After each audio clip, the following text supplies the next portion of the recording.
is Thursday, August 13. Welcome to CGN News.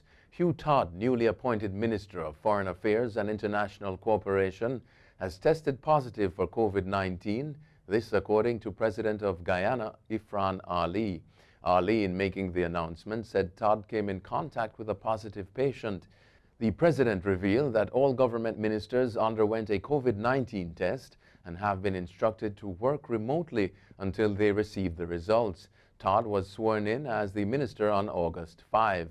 Since then, he has met with the President and other members of the government and held meetings with staff of the Foreign Ministry. Cuban President Miguel Diaz-Canel says that local scientists at the BioCuba Pharma Research Center are working towards developing a vaccine against COVID-19. On Twitter, the Cuban president wrote that the researchers and scientists are progressing in the search for a vaccine to halt the spread of the virus. Meanwhile, the director of BioCuba Pharma, Eduardo Martinez, said that the vaccine is top priority for the entire science and innovation system at the company.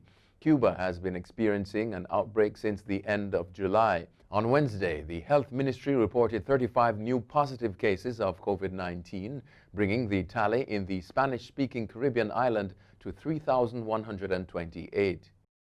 After a hiatus of more than 15 years, Barbados will once again be serviced by British Airways from London Heathrow with a year-round direct daily service commencing October 17. Minister of Tourism and International Transport, Senator Lisa Cummings, made the announcement Tuesday.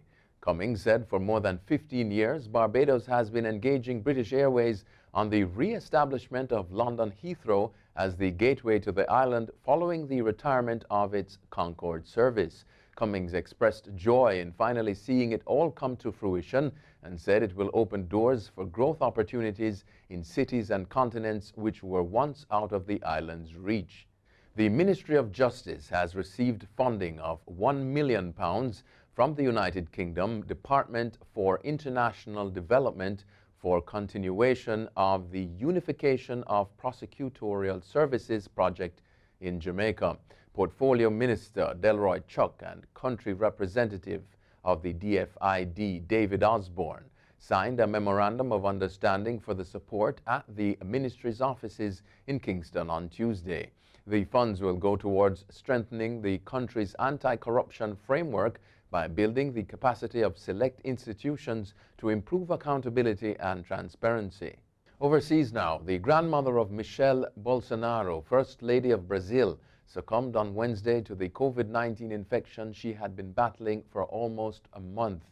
80-year-old Maria Ferreira was hospitalized since July 1 in a public hospital on the outskirts of Brasilia. The Health Secretariat of Brazil's Federal District confirmed her death.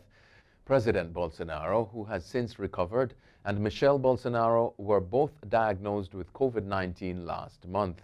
Brazil has more than 3.1 million confirmed cases of coronavirus and more than 103,000 deaths, ranking second highest in the world. Joe Biden raised $26 million for his presidential campaign in the 24 hours that followed his announcement that California Senator Kamala Harris would be his running mate. Biden's campaign said Wednesday that the sum more than doubled the campaign's previous record. It also received contributions from more than 150,000 new donors. Harris is expected to play a prominent role in fundraising for the campaign. Act Blue, the left's online fundraising arm, reported taking in almost $11 million in the hours after the Harris announcement. The Biden campaign expects a massive haul from a Wednesday evening grassroots fundraiser. With Democrats now close to matching the massive $300 million cash stockpile President Donald Trump and the Republicans reported in July, the sum could lend a competitive edge just as the campaign enters the home stretch. Hong Kong tycoon Jimmy Lai, the most high-profile person to be detained under a controversial new security law, has warned young protesters they need to be more cautious now.